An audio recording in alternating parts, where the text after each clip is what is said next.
Okay, here we are at the drill press, and the stem has already been mounted in there. It's a tedious process to get everything aligned and so on, so I didn't record that, but it's just basic tool usage.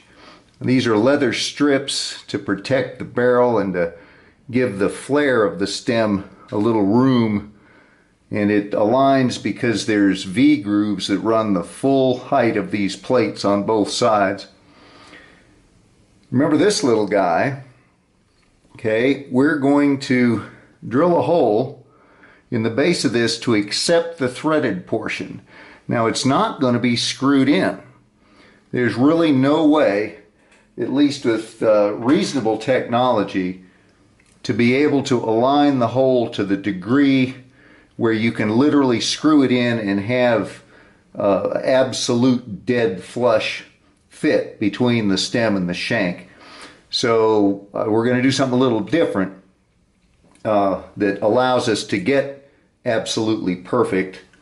Now later we're going to take this Delrin piece and mount this in here and cut that to the size we want. In the meantime, we're just going to, for this step, worry about the threaded portion here. So I measured that and took a little off because we're going to make the end of this in the same shape as a drill bit so there's no air space there.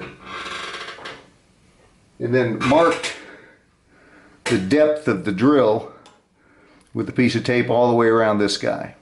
Now the size, this is slightly larger, like 5/1000ths, 4 5/1000ths larger in diameter than this threaded portion. And the reason for that will become apparent later. And how you align this drill press when the hole, the airway, is not centered in the old tenon. The only way to do that is to get, this is one of those pin gauges that we used before. You mount that like a drill and then move that around till you get an equal amount of the little shoulder all around the edge. It's concentricity is a very easy thing for the human eye to see, and you just ignore the hole in the middle. If you use a thin rod like this that would go inside the hole, you're going to be all kinds of messed up on a pipe like this, and that's the problem you'd have if you mounted this in a lathe. So you mount that guy and pull it down and play with these little side to side and back and forth knobs until you are right where you want to be. And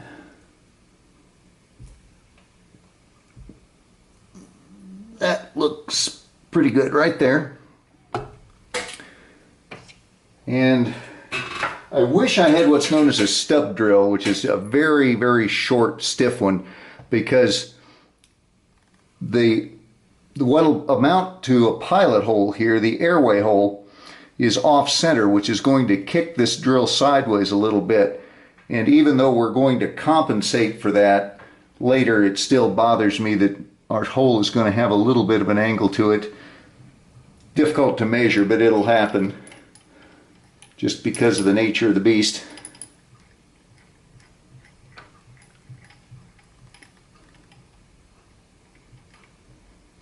Okay. And we're going to drill slowly. We don't want to build up any heat, and pressure is going to be light, lots of removing the chip and monitoring very closely, because we've got a crack right here on this side, and I'm hoping that doesn't chip or chunk out on the wall of the hole that we're making.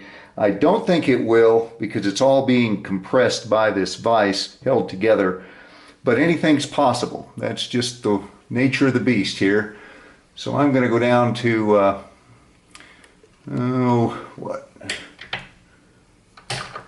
let's call it 420 RPM. That's fairly slow for this kind of thing. And fire it up and see what happens.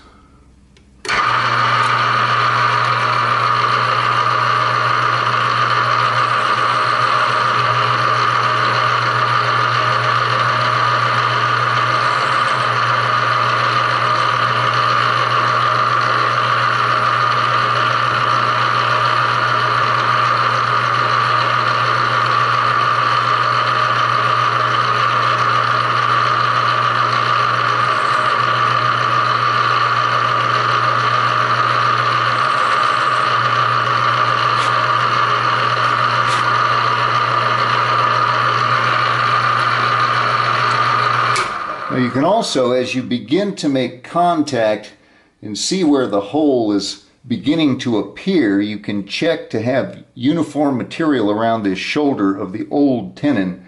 Again, ignore the hole, pay attention to the surrounding area, and it looks like we're pretty close. I don't think I can get much better than that, so we'll keep going.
Alrighty, and that is the hole. There's nothing more that we can really do or should do at this station. We could bevel that edge just a little bit, but I don't want to confuse things. We'll keep it simple for now. Alrighty.